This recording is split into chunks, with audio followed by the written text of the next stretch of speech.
अस्सलाम वालेकुम व्यूअर्स, आज की इस वीडियो में मैं आपको बताऊंगी कि फैंसी कपड़ों की कटिंग किस तरह से करते हैं और शमीज़ का हिसाब किस तरह से रखते हैं इसके साथ लगाने के लिए।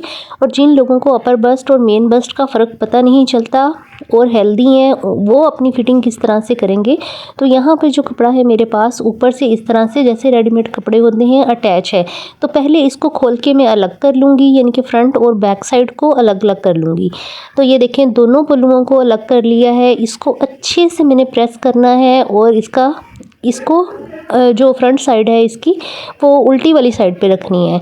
तो नाप है यहाँ पे तीरे का मेरे पास 15 इंच के हिसाब से 7.5 इंचेस और चेस्ट 20 इंच के हिसाब से 10 इंच है फोर्थ फोल्ड में और 19 इंच डबल फोल्ड में है और कमर का नाप 19.5 इंच है फोर्थ फोल्ड में और हिप इसी तरह से 23 के हिसाब से 11.5 इंचेस है और घेरा है मेरे पास 25 इंच और 25 का मैंने हाफ़ किया है और 12.5 इंचेस आ जाता है।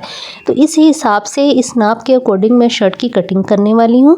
तो यहाँ पे ये देखें, ये कपड़ा है मेरे पास और फ्रंट साइड को मैंने अंदर की तरफ रखा है और इस तरह से इसको मैं सेट करूँगी पहले, यानी कि गले का सेंटर पॉइंट हो इसका, गले के मिड से इसका सेंटर पॉइंट करना है ताकि ये अच्छे से अपनी जगह पे सेट हो जाए।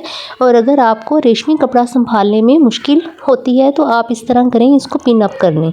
पहले आपने अच्छे से इसको प्रेस करना है, फिर आपने इसको अच्छे से पिन अप करना है इसका सेंटर पॉइंट बनाते हुए। जब आप पिन अप करेंगे तो ये अपनी जगह पे कपड़ा फिक्स हो जाएगा, कटिंग होने में आपको आसानी होगी। तो ये देखें, प्रेस करने के बाद थोड़ा सा कपड़ा ऊपर से इजाफी हुआ है, इसको भी हम बराबर करेंगे कटिंग करने से पहले।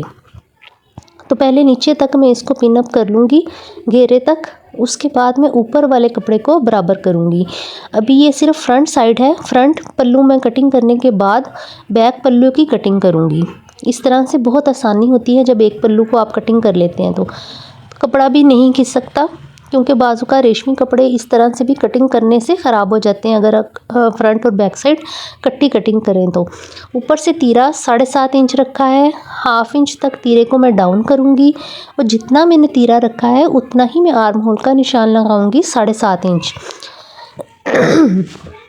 तो यहाँ पे पहले मैं इस निशान को सीधा कर लूँगी।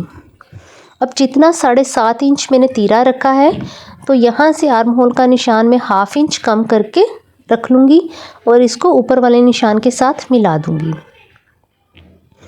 अब 1.5 इंच बैक साइड के आर्म होल के लिए मैंने निशान लगाया है, इसको भी मैं ऊपर वाले तीरे वाले निशान के साथ मिला दूँगी। अब इस किस्म का जब आर्म होल हम कटिंग करते हैं तो इसमें हम 1 इंच का स्पेस ही देते हैं। तो 1 इंच का स्पेस फ्रंट आर्म होल के लिए और 1 इंच का स्पेस ही बैक आर्म होल के लिए मैं लगाऊंगी। इसके बाद मैं चेस्ट के निशानों की मार्किंग करूंगी। अब देखें, चेस्ट है मेरे पास 10 इंच, तो 10 इंच पे जब मैं निशान लगाती हूँ तो ये बैक साइड का आर्म होल थोड़ा सा ज़्यादा हो जाता है, तो मैं इसको इस तरह से डाउन करके हाफ इंच तक बराबर कर लूँगी। इसी तरह से इसी हाफ इंच के अकॉर्डिंग आप फ्रंट और बैक साइड के पल्लू की कटिंग करेंगे। अब यहाँ से चेस्ट वाले निशान से लेके हिप वाले निशान तक मैं 13 इंच के ऊपर निशान लगाऊंगी और कमर का निशान मैं 6.5 इंच के ऊपर लगाऊंगी। पहले इन निशानों को मैं स्केल की मदद से सीधा करूंगी, बाद में शर्ट के जितनी मैंने शर्ट रखनी है उसके साइज़ के मुताबिक निशान लगाऊंगी। तो ये देखें, अब मैंने कमर का निशान जो है वो 9.5 इंच के ऊपर लगाया है और जो हिप का निशान है वो 11.5 इंच के ऊपर लगाया है और 1.5 इंच मैं कटिंग का मार्जिन रखूँगी जो अंदर फोल्डिंग में आएगा। ये देखें, उसी हिसाब से 1.5 इंच मैंने इजाफी रखा है। अब इन्हीं मार्किंग के ऊपर मैं इसकी इस तरह से निशान लगा लूँगी। अगर आपको अपर बस्ट और मेन बस्ट का फ़र्क पता नहीं चलता तो आप सेफ पट्टी की मदद से इस तरह से निशान लगाएं तो आपकी फ़िटिंग बिल्कुल परफेक्ट आ जाएगी, झोल नहीं आएगा फ्रंट और बैक साइड में और कटिंग भी बेहतरीन होगी और स्टिचिंग भी उसके अकॉर्डिंग बेस्ट रहेगी और आपको फ़िटिंग बहुत परफेक्ट आएगी। तो आप इस तरह से 1.5 इंच इजाफी रखते हुए मार्जिन रख लेंगे और नीचे से भी आप इस तरह से मिला लें। याद रहे कि घेरा जो था वो 25 इंच मैंने रखा है। अब इसी जो हमने निशान लगाए हैं इसके मुताबिक हम इसकी कटिंग कर लेंगे फ्रंट पल्लू की और नोचेस वगैरह लगा लेंगे। अब जो बैक साइड है हमारे पास उसको हम अच्छे से प्रेस कर लेंगे और ये देखें आपने इसी हिसाब से रखनी है। अगर आपने इसमें बाजू निकालने हैं तो पहले आप इधर वाली साइड से बाजू निकाल लेंगे और शर्ट का पल्लू आप उधर से निकालेंगे। लेकिन अगर आपके पास सेपरेट बाजू मौजूद हैं तो आप फिर इस तरह से फ्री कपड़े को रख लेंगे डबल करके और उसके ऊपर फ्रंट साइड की शर्ट का पल्लू रख लेंगे और उसके बाद आप इसी के ऊपर रख के अच्छे से आपने इस बात का यकीन कर लेना है कि उधर से भी कपड़ा बराबर हो। तो आपने इसकी कटिंग कर लेनी है इस तरह से। कंधे को भी 1/2 इंच तक आपने डाउन करके कटिंग कर लेनी है। इसके बाद आप फ्रंट साइड के आर्म होल की कटिंग करेंगे। ये देखें इस तरह आपने ऊपर तक इसकी कटिंग कर लेनी है। ये शर्ट की कटिंग जो है वो डन हो गई है। अब बैक नेक जो आपने कटिंग करनी है वो 1/2 इंच तक बढ़ा के कटिंग करनी है। तो यहाँ पर शर्ट की कटिंग हो चुकी है। अब मैं आपको स्लिप की कटिंग करना बताऊंगी कि आपने शमीज़ के कपड़े की कटिंग किस तरह से करनी है। शमीज़ का कपड़ा आपने इस तरह से रख लेना है, थोड़ा सा 1/2 इंच दोनों साइडों से इजाफी रखना है और नीचे से आपने 3 इंच तक इसको ऊपर रखना है।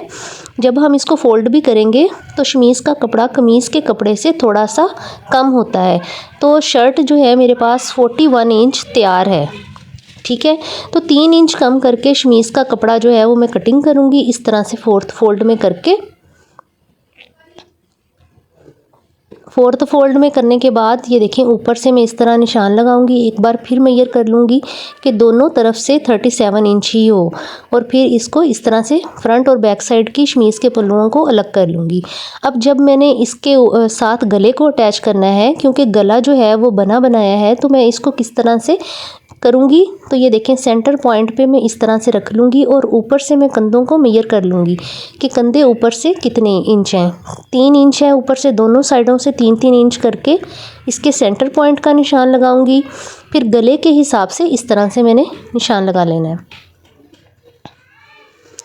जब गले का निशान मैं इस तरह से लगा लूँगी उसके बाद मैंने क्या करना है कि इस रेडीमेड गले को मैंने शमीज़ के साथ अटैच करना है। तो मैं क्या करूँगी, ये देखें इस तरह से आपने गले को पकड़ना है और इसी निशान के ऊपर से इस तरह से सिलाई लगा के अटैच करना शुरू कर देना है। इसके लिए अलग से मैंने वीडियो बनाई है, आप वो चैनल के ऊपर जाके देख सकते हैं इसकी स्टिचिंग की वीडियो।